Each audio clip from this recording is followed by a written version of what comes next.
So I used to hate the idea of having a career, and to be honest, I still kind of do. But today I want to talk about 3 books that helped me transform the way I think about my career to one that is much more healthy and much more productive. Let's get into it. So the first book I want to talk about is Drive. I read this book after, I remember it was like a winter day, and I had just finished a computer science lab, and I locked myself in my room for like 3 hours just because I found it so interesting. It was a pretty quick read. It only took me about 2 hours. But the central premise of the idea, or what I found most helpful, is that it introduced me to the idea of intrinsic and extrinsic motivation. And so the idea here is that there are things that we'll do that are extrinsically motivated for things like prestige, things for like status, pay, things to be recognized by other people. And there are also things that we'll do for intrinsic motivation.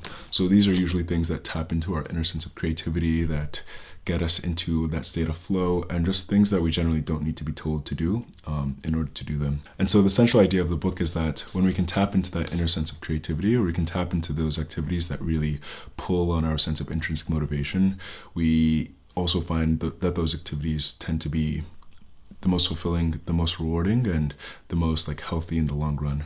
And so I think just generally, even though it was a pretty quick book, that applying that framework of thinking about things that are extrinsically motivating and intrinsically motivating is really, really helpful, because it helps us answer the why of why we're doing the things that we're doing. And obviously, not everything is going to be 100% intrinsically motivating or 100% extrinsically motivating, but I think just cultivating a little bit more of an awareness around the reason why we do the things that we do can help us lean towards the things that are actually quite meaningful, and the things that are actually that will actually like be fulfilling in the long run. I think that this is particularly helpful in the sense of our career, because like our career is something that it's something that we do for ourselves, but also it's something that other people use to measure our sense of value. Like, it's unfortunate, but we live in a society where the work that we do is it's like so intimately tied with how we view ourselves and how we value ourselves. So I think like reading this book and being introduced to that framework of intrinsic and extrinsic motivation is really, really helpful, because you can apply it to like whatever you're doing, even outside of your career. You can apply it to like the ways in which you hang out with your friends, like the things you do outside of work, outside of school, your hobbies. You can apply it to almost anything, like even your fashion, the way you dress, and all of that. And not to say that doing things for extrinsic motivation is inherently bad, but I think being aware of the degree that we are looking for external validation or external satisfaction is really, really helpful, especially with something like your career. And maybe the last thing I'll say is just that I think for me, I had read this book when I was applying for a lot of product management jobs, and I was applying for a lot of like big tech companies. And I think that it's quite easy to get to fall into a trap that I need to work for this company, or I need to, achieve this accolade so I can have like this level of recognition. And I think that like oftentimes like the prestige or the status that a job has is in no way an indication of how enjoyable it'll be, or how productive or how healthy it'll be for you as a worker.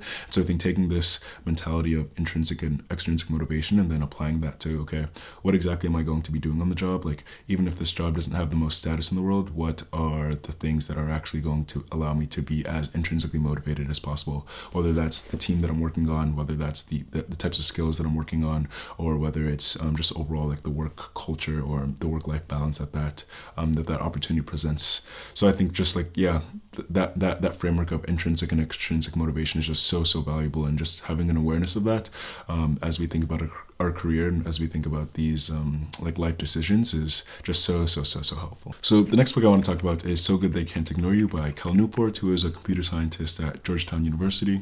I think this book was really helpful in terms of how it helped me transform the way I think about career, because it introduced me to a framework of thinking about the things that I would want most out of my career. And so one thing that it talks about is that what makes great work, or what makes someone like really feel fulfilled and find purpose in their job, is 3 main things. And so that's autonomy, the ability to do what you want when you do it, to have say as to like what specifically you're doing, so the task. Also have say as to like how you do it, like how you execute it, like what kind of techniques you implement. So all that stuff that's related to like feeling in control of like what you're doing.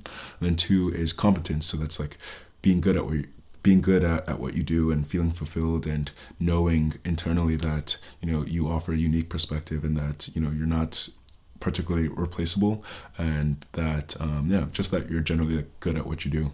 And the last thing that he mentions is relatedness and looking in a team environment that is motivating, uplifting, and where the collection of all the team members is much greater than any individual team member on their own.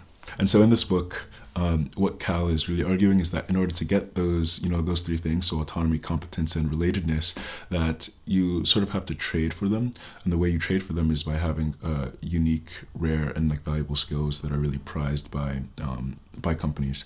And so the argument that he's making is that we won't just fall into those rare and valuable traits that we would want out of a job by taking the normal advice of follow your passion or do whatever you love. And instead he proposes a more tailored approach or a more intentional approach of, in order to get those things, you need to be a little bit more diligent and conscientious as to how you're building up your skill set in order to, he calls it, in order to develop career capital that you can then exchange for those traits. And I think to some degree I kind of disagree just a little bit with, I think his theory is a little bit simplistic, and I think especially in today's world where, there's so much potential to make money through all sorts of avenues, especially with like the internet and the whole gig economy and the content creator economy. I think that the rare and valuable skills that he talks about can actually be achieved by everyone's own like individual and unique experience and leveraging that to create content. But I think for the most part, his argument about the three traits and about relatedness and competence and autonomy being things that really make a career great or make a type of, or make work really fulfilling for an individual. I think I found that really helpful, and I found that to be like a really good framework to sort of ground how I was looking up at jobs and different professional opportunities in. I think that just generally like approaching your career from thinking about, okay, how's this going to help me improve on those three things? How's it going to help me get better at certain skills? How is it going to help me, be in a really collaborative and enjoyable team? Then also, how is it going to help me foster my own autonomy and my own ability to be independent in my work? I think it's just a great way. Yeah. Yeah. Okay. Doorbell.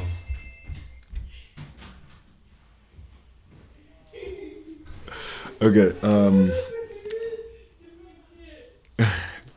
Yeah, so I just generally found that framework of thinking about career in terms of those three aspects just really, really helpful. And I think, especially at a time where I didn't have concrete values or concrete things that I was like thinking about, I think like coming out of college, it's so easy to just feel like lost, and no one really talks about that period between where you've like finished college or you're about to finish college or university and you haven't gotten your next steps, or you haven't found the job that you're next going to go into, and just like how difficult and nerve-wracking and like ungrounded that time period can be. So I think like reading this book and getting like the insights and thinking about those three like pillars of things that I like, no matter what career that I go into, as things that I want to work on and improve on and work towards, I think was just like really, really helpful and super transformative. So the next book I want to talk about is 4,000 Work Weeks by Oliver Burkeman.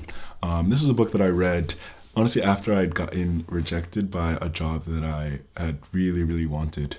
And I think I read it because I was just looking to feel a little bit more grounded and to feel a little bit more secure in the fact that, I was rejected from this job, but, that doesn't dictate, it's not the end of the world. More opportunities will present themselves, and, that job that I was rejected from, it was only like one opportunity. Also, it was a cryptocurrency, and who knows what the future of crypto is going to look like.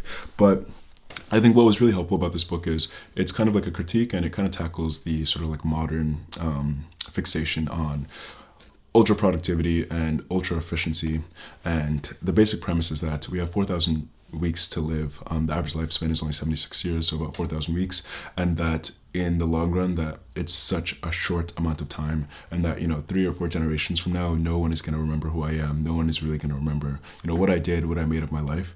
And that within like when we recognize how absurdly short life is, we also like when we take a step back and recognize that we also realize that there's just no way that you're going to be able to achieve every single goal that you have, or it's just really unlikely.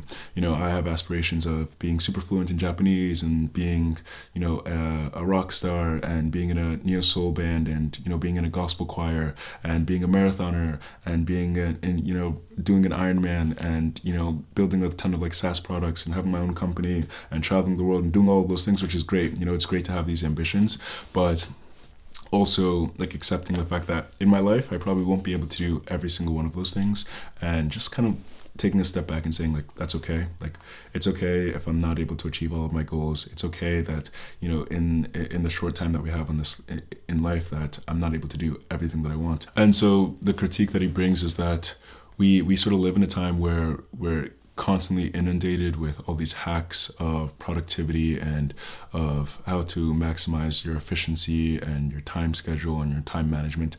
And it makes sense, right? If we look at how short life is, it makes sense to think about optimizing it as much as possible. But he also brings up like this paradox where the more you try and optimize your time, the more you try and like micromanage your schedule, the kind of like the less time you have for the more meaningful things. And an analogy that he uses is like email. And he says that the quicker that you respond to email, the more likely that you're going to get a response to that email, and the more work that is going to end up piling up because you have more responses to reply to.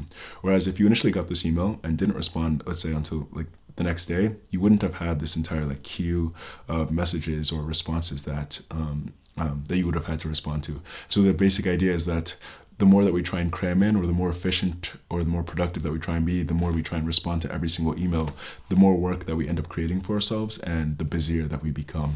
And so he really promotes and advocates for this approach of accepting the fact that we can't do everything, and instead to try and step back and focus on the more meaningful things, and also just embracing the fact that life is the finitude of life, and that life is finite, that it's incredibly short, and that we won't be able to do everything that we want to, but that's okay. And the more that we can embrace that sort of slower paced living and that more present living, and realizing that, what makes life so special is the fact that we don't have everything, that we don't have time to do everything.